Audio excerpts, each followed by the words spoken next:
3, 2, 1.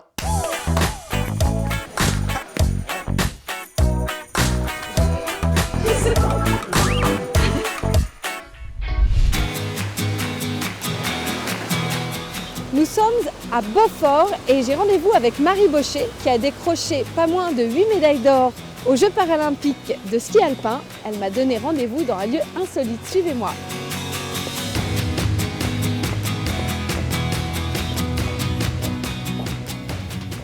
Salut Marie.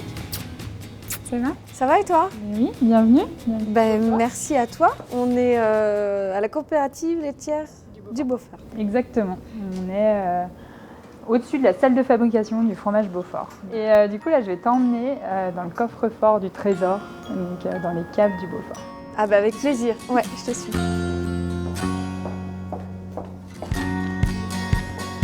Ici, on est un petit peu dans ton fief, puisque ta famille est une famille d'agriculteurs. Voilà, sur plusieurs générations, donc depuis quelques années. Et donc mon papa est encore en GAEC avec son frère.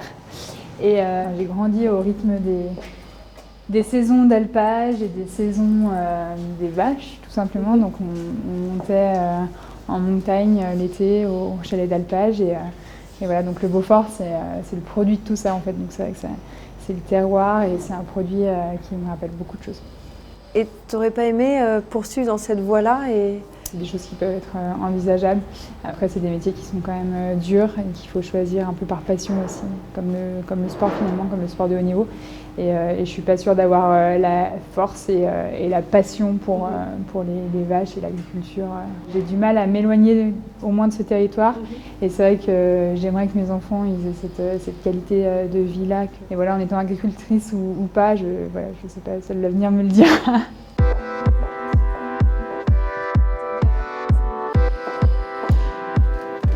Tu vois Marie, moi je ne serais pas surprise que tu développes une véritable passion pour le Beaufort après ton arrêt de carrière en tant que skieuse.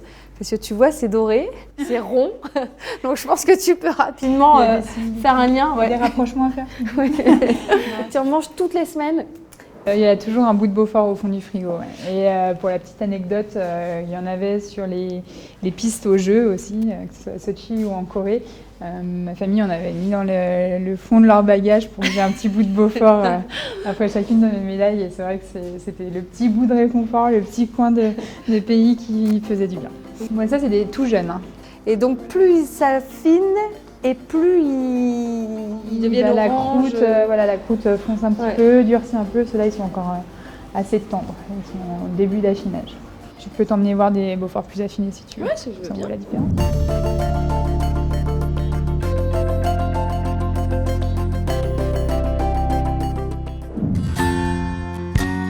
Alors maintenant, j'aimerais t'emmener dans une petite boutique qui a ouvert assez récemment à Beaufort et dans laquelle je me ravitaille en laine parce que je tricote entre les épreuves sur les routes.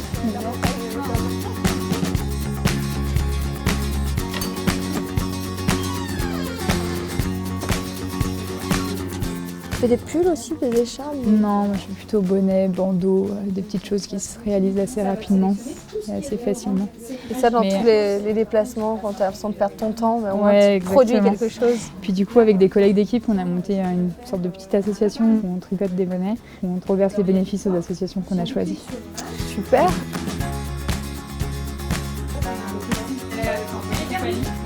Nathalie, je te laisse là? Oui.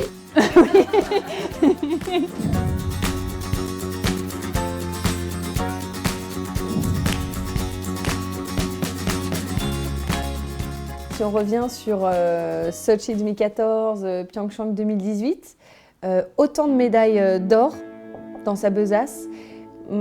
Laquelle est la meilleure saveur? La première, de toute façon, c'est une émotion unique qui est vraiment folle parce que c'est ton objectif ultime. Donc, et du coup, tu as juste envie de le revivre encore et encore. Cette médiatisation sur toi, sur même le handisport, tu la vois comment? Enfin, tu vois une évolution, quelque chose de positif? J'ai participé aux Jeux de Vancouver en 2010. Et en 2010, il y avait des caméras, mais il y avait peu de caméras françaises. Il y avait peu de médias qui ont relaté les aventures de l'équipe de France. Et donc, il n'y a pas eu beaucoup de répercussions. Et en fait, à Sochi, donc c'était après les Jeux de Londres, les Jeux d'été de Londres, où là, vraiment, il y a eu une explosion médiatique autour du handisport. Et donc, moi, je l'ai vraiment senti. En fait, j'ai vraiment connu l'avant et l'après de la médiatisation. Et donc, j'en vois aussi des retombées sur les partenaires, sur la vie d'un athlète. Enfin, aujourd'hui, on peut être professionnel dans nos disciplines et ce n'était pas le cas il y a quelques années. Et donc ça permet aussi de développer le niveau en handisport et puis de diffuser des messages qui amènent aussi de la relève, qui amènent aussi de la concurrence. Et alors comment tu vois ton avenir après le sport de haut niveau? Moi je suis plus en fin de carrière qu'en début. Quand j'ai vu l'annonce pour les Jeux de 2026, je me suis absolument pas sentie concernée, donc ça prouve bien qu'il y a quand même un moment donné où j'aurais envie de faire autre chose. Mais c'est pas évident parce que c'est vrai que quand tu t'as connu que le haut niveau, où tu sais ce que tu fais le lendemain, tu sais ce que tu fais l'année d'après, ça va être une construction en fait sur 3 ans pour m'amener aux Jeux et pour que au jeu je sois à 100%, que je vive ces Jeux comme mes derniers et que voilà quoi. Marie, merci beaucoup de m'avoir reçue chez toi et j'espère que tout se passera bien pour toi. Merci. Beaucoup de courage, beaucoup de chance. Merci.